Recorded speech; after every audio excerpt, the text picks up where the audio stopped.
لا يفقهون بها আল্লাহ ৰব্বুল আলামিনে ফৰমায় যে তেওঁলোকৰ হৃদয় থাকিব কিন্তু সেই হৃদয়েৰে কোনোদিন তেওঁলোকে উপলব্ধি নকৰিব।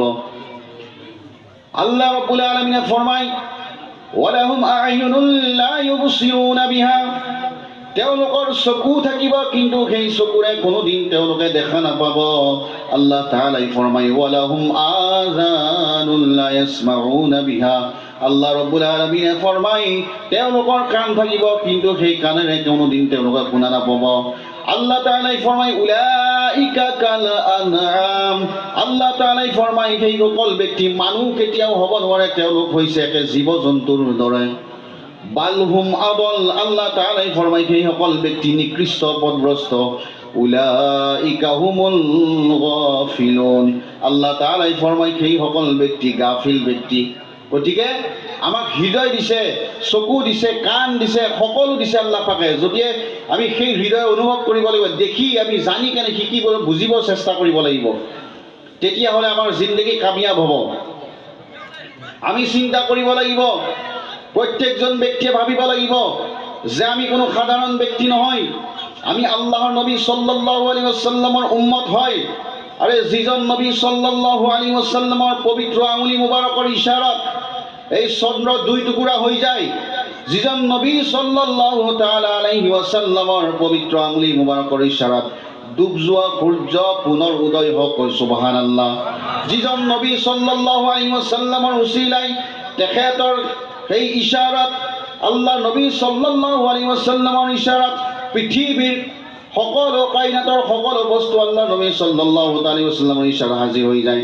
হয় মুছলমান, আল্লাহ নবী সাল্লাল্লাহু আলাইহি ওয়াসাল্লামৰ আমি উম্মত হয়, সেইজন নবীৰ উম্মত যিজন নবী সাল্লাল্লাহু আলাইহি ওয়াসাল্লামৰ মহব্বতত পাথৰেও সালাম দিয়ে, যিজন নবী সাল্লাল্লাহু আলাইহি ওয়াসাল্লামক গছেও সালাম দিয়ে, সেইজন নবী সাল্লাল্লাহু তাআলা আলাইহি ওয়াসাল্লাম যিজন নবী সাল্লাল্লাহু আলাইহি ওয়াসাল্লামক বনৰ হৰিণীয়ে আহি কেনে হাজিৰ হৈ সালাম পেশ কৰে আল্লাহৰ নবীৰ ওচৰত, সেইজন নবীৰ আমি উম্মত হয় যিজন নবী সাল্লাল্লাহু আলাইহি ওয়াসাল্লামে আল্লাহ ৰব্বুল আলামিনৰ সৈতে দিদাৰ কৰিছিল, সুবহানাল্লাহ।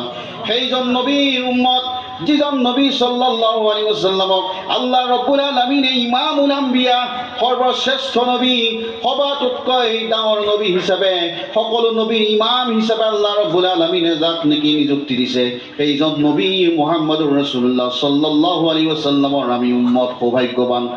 আপুনি নাভাবিব যে মোৰ লগত টকা নাই, পইচা নাই, গতিকে মই দুৰ্ভাগ্যৱান ব্যক্তি নহয়। মুছলমান, আমি যে নবীৰ উম্মত হ'ব পাৰিছোঁ, আল্লাহৰ নবীৰ যে আমি উম্মত হয়, সেইটোৱে আমাৰ ডাঙৰ জীৱনৰ আটাইতকৈ ডাঙৰ কথা। গতিকে তাৰ কাৰণে আমি সদায় সৌভাগ্যৱান, সকলোতকৈ খুচনচিব বুলি আমি নিজকে ভাবিব লাগিব। আমি নিজেও কেতিয়াও দুৰ্ভাগ্যৱান বুলি আমি কেতিয়াও ভাবিব নোৱাৰোঁ। সেইজন ৰাসূল পাক সাল্লাল্লাহু তাআলা আলাইহি ওয়াসাল্লামক আল্লাহ ৰব্বুল আলামিনে বহুত সন্মান প্ৰদান কৰিছে, বহুত ইজ্জত দিছে। আল্লাহ ৰব্বুল আলামিনে পবিত্ৰ কোৰাণ মুকদ্দাছৰ ভিতৰত বহুতো নবীৰ নাম উল্লেখ কৰিছে। আল্লাহ ৰব্বুল আলামিনে কোৰাণ মুকদ্দাছৰ ভিতৰত আদম আলাইহিস সালামৰ নাম উল্লেখ কৰি আদমক আদম বুলিয়েই মাতিছে। মুসা আলাইহিস সালামক আল্লাহ ৰব্বুল আলামিনে কোৰাণ মুকদ্দাছৰ ভিতৰত মুসা বুলিয়েই মাতিছে। ঈসা আলাইহিস সালামক ঈসা বুলি মাতিছে। দাউদ আলাইহিস সালামক দাউদ বুলি মাতিছে। হযরত ইব্রাহিম আলাইহিস সালামক ইব্রাহিম বুলি মাতিছে। ইসমাইল আলাইহিস সালামক ইসমাইল বুলি মাতিছে। সকলো নবীক নিজৰ নিজৰ নাম অনুসৰি আল্লাহ ৰব্বুল আলামিনে কোৰাণত মাতিছে।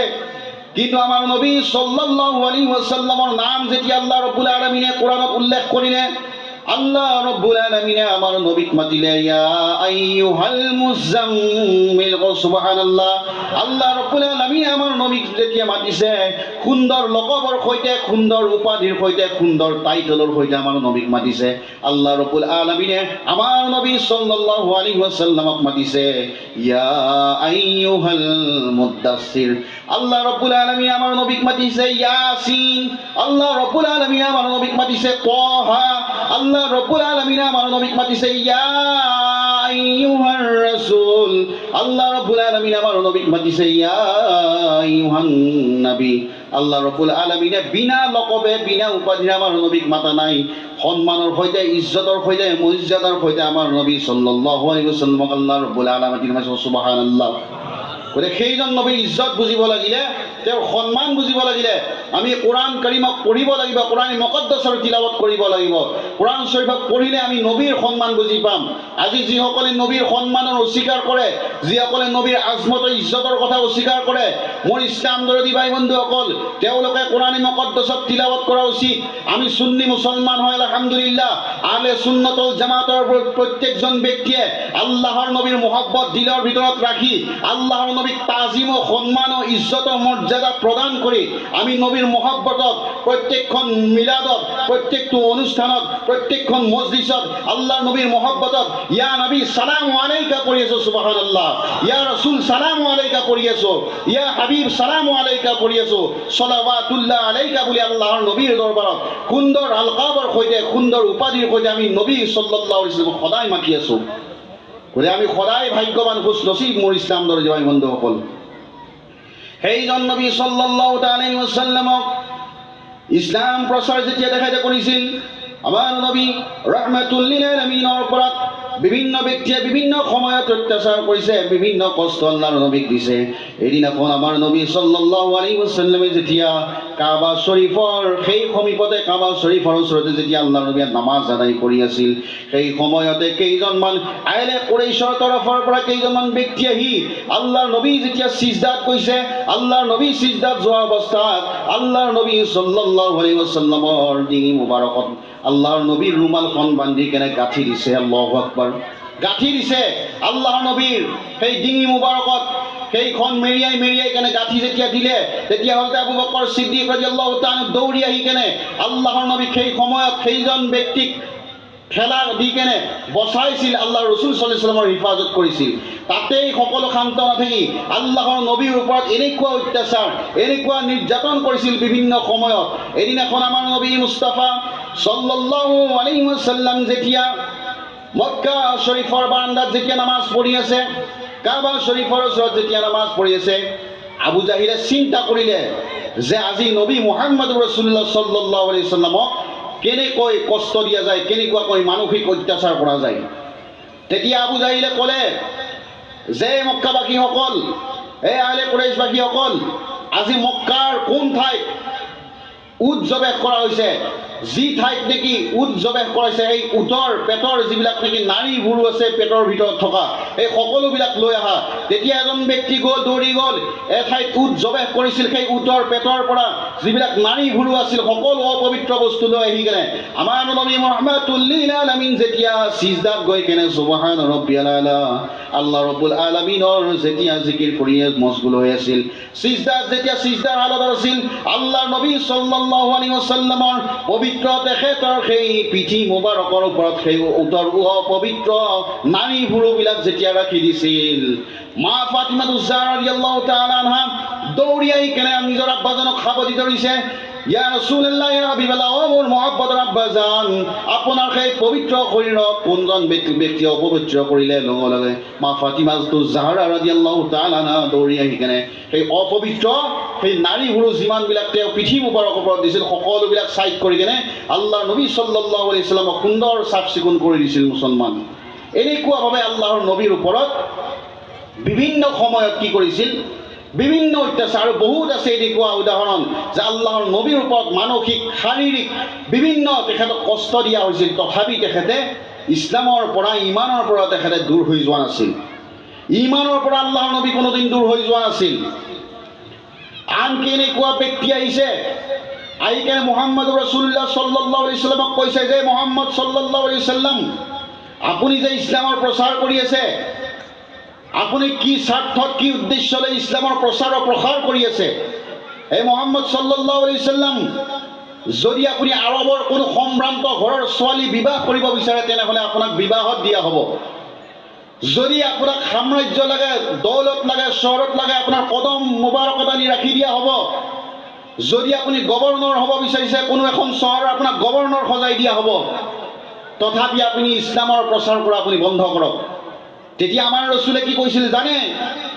আমাৰ নবী মুহাম্মদ ৰাসূলুল্লাহ সাল্লাল্লাহু আলাইহি ওয়াসাল্লামে কৈছিল, এই অথবা তুমি যি মোৰ ওচৰত দিন ইছলামৰ বিৰোধিতা কৰিছা, তুমি শুনা, তুমি যদি মোৰ এখন হাতত যদি চন্দ্ৰও আনি দিয়া, এখন হাতত যদি সূৰ্যও আনি দিয়া, তেনেহ'লে মই মুহাম্মদুৰ ৰাছূলুল্লাহ সাল্লাল্লাহু আলাইহি ওয়াসাল্লাম। তথাপিও মই নবী কেতিয়াও ইছলাম প্ৰচাৰৰ পৰা দূৰ হৈ নাযাওঁ, তথাপি মই ইছলামৰ কেতিয়াও মই পিছুৱাই নাযাওঁ। সুবহানাল্লাহ। এনেকুৱা ইমান তেখেতৰ মজবুত আছিল। কিন্তু আজি আমি লজ্জিত, সাধাৰণ 1-2 টকা পালেই আমি ইমানৰ পৰা দূৰ হৈ যাওঁ। 1 টকাৰ কাৰণে আমি মুছলমান নিজৰ ইমান বিক্ৰী কৰি দিওঁ, 10 টকাৰ কাৰণে আমি ফাঁকি দিওঁ, মিছা কথা কওঁ, আমাৰ ইমানৰ কথা পাহৰি যাওঁ, আমাৰ নিজৰ পৰিচয়ৰ কথা পাহৰি যাওঁ, আমাৰ অস্তিত্বৰ কথা আমি পাহৰি যাওঁ, এই ইছলামৰ মান মৰ্যাদা সন্মানৰ কথা পাহৰি যাওঁ, কেৱল মাত্ৰ টকা পইচাৰ কাৰণে মুছলমান। আল্লাহ ৰব্বুল আলামিনে ফৰমায়, অ মোৰ ইছলাম দৰদী ভাই বন্ধুসকল, অ মোৰ বান্দাসকল, ওয়ালা তাহিনু ওয়ালা তাহজানু ওয়া আনতুমুল আ'লাউনা ইন কুনতুম মুমিনিন। আল্লাহ ৰব্বুল আলামিনে ফৰমায়, অ মোৰ ইমানদাৰ বান্দাসকল, তোমালোকে কেতিয়াও চিন্তিত নহবা, তোমালোকে কেতিয়াও দুখ নকৰিবা। যদি তোমালোক প্ৰকৃততে মুমিন হোৱা, ইমানদাৰ ব্যক্তি যদি তোমালোকে হোৱা, তেনেহ'লে নিশ্চয় তোমালোকৰে বিজয় হ'ব। সুবহানাল্লাহ। গতিকে মুছলমান, আমি নিজৰ লগত সদায় আমি নিজৰ ইমান মজবুত কৰি ৰাখিব লাগিব। এই ইমান আমাৰ আটাইতকৈ দামী সম্পদ। দুনিয়াত যিমান অট্টালিকা থাকক, যিমান টকা পইচাৰ, যিমান সোণ ৰূপ আপোনাৰ লগত থাকক, আপোনাৰ লগত আটাইতকৈ দামী, আপোনাতকৈ আটাইতকৈ মেহেংগা, আটাইতকৈ কিমতৱালা, আপোনাৰ ওচৰত আটাইতকৈ মৰ্যাদা সম্পূৰ্ণ, আপোনাৰ ওচৰত গুৰুত্বপূৰ্ণ বস্তু হৈছে আপোনাৰ ইমান। গতিকে এই ইমানটোক সদায় নিজৰ লগত ৰাখিব লাগিব।